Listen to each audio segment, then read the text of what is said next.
did my video on my favorite craft tools, and a friend wanted to know more details about how I use my iPad with my Cricut Maker.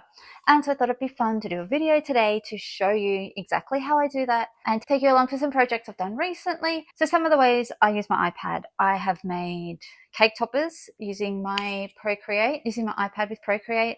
I've made stickers. That's one of the more common ones I do, but I've also made custom decals with hand lettering. I also use it a lot for converting PDFs to print and cut files. I've also most recently used it just to create a custom cut file based off a photo for a art project that I am working on at the minute. And so I thought I would take you behind the scenes, show you some of those projects I've made, and also walk you through a couple of my more recent iPad and Cricut crossover projects.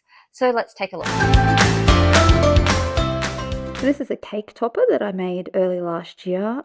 I used my Apple Pencil to trace the overall shape, and so the brown colour that I end up using, I cut out of balsa and then I cut the lettering out of vinyl, and I ended up using text from Canva exported as PNG. Then I made some stickers, and so I hand lettered these, obviously, and then I also traced around the outside to turn them into print and cut stickers to put in my diary. And I love turning printables into print and cut files. So this was a PDF. I took it into Photoshop and removed the background and converted it to PNG. I believe you can also do this now via Canva, which I have done previously. I'll link some details in the comments.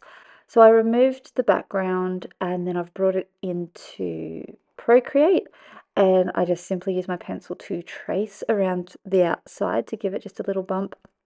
So you can use the offset function in Cricut Design Space. However, so something like that word I just did, it can be too fine and leave holes inside the more open letters.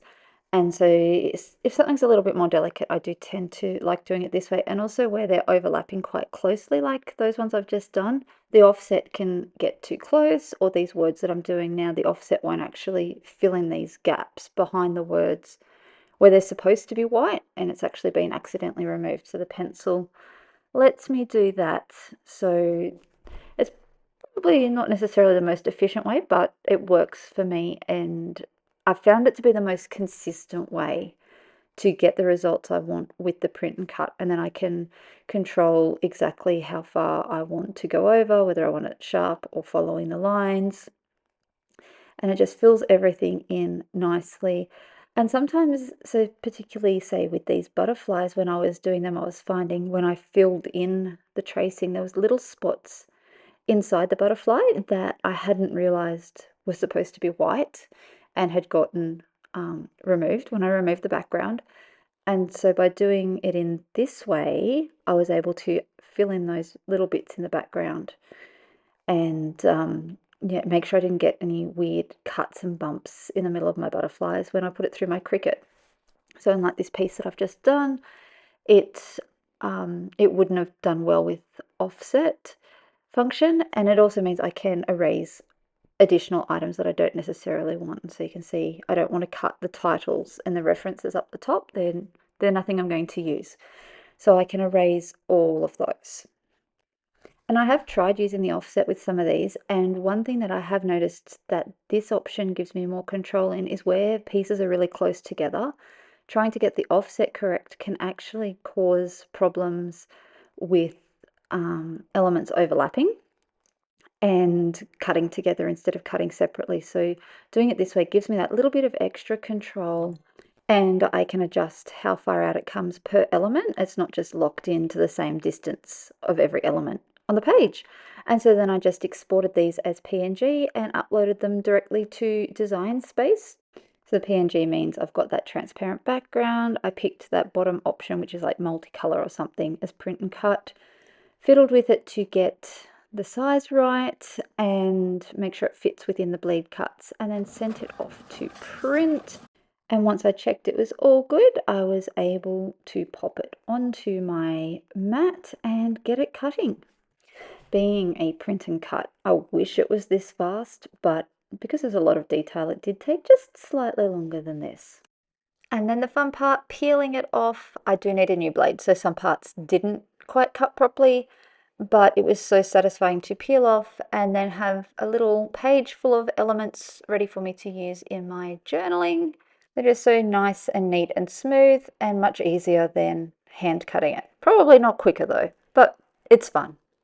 And then my next project while I had the Cricut out was I needed to make a cut file for an art project I'm working on that the background is these Monstera leaves.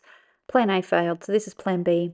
I just imported this photo, then I created a new layer, and then I'm just using a simple Good Flow pen. That's one of my favorites. It's a freebie from Every Tuesday.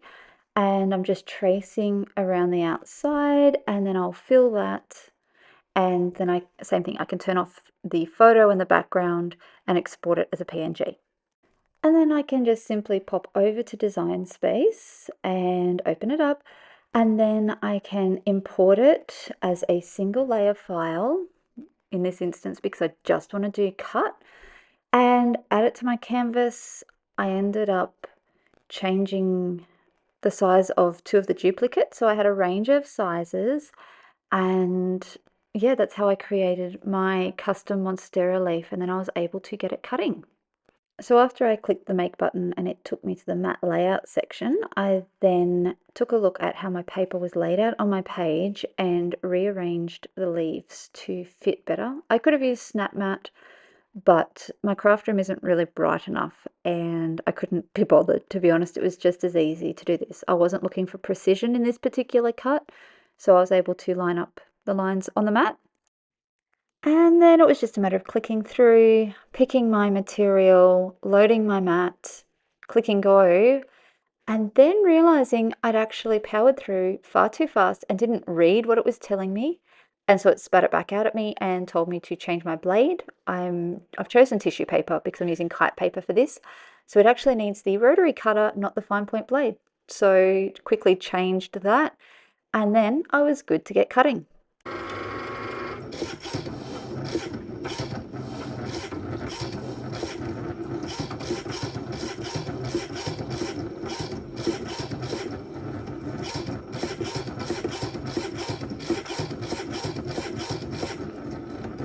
And then time to get them off the mat. It's a little bit sticky even being a light grip. And look how cute that turned up. I am so happy. That's actually going to look so cool on the art piece that I want to make. So I actually have some more tissue paper in a different color, so I'll go pull that out and get it cutting while I've got the file set up in Design Space. I hope you've enjoyed this little peek into my process of how I use Procreate to customize some elements to cut on my Cricut. Thanks for joining me today, and I'll be back tomorrow with another video.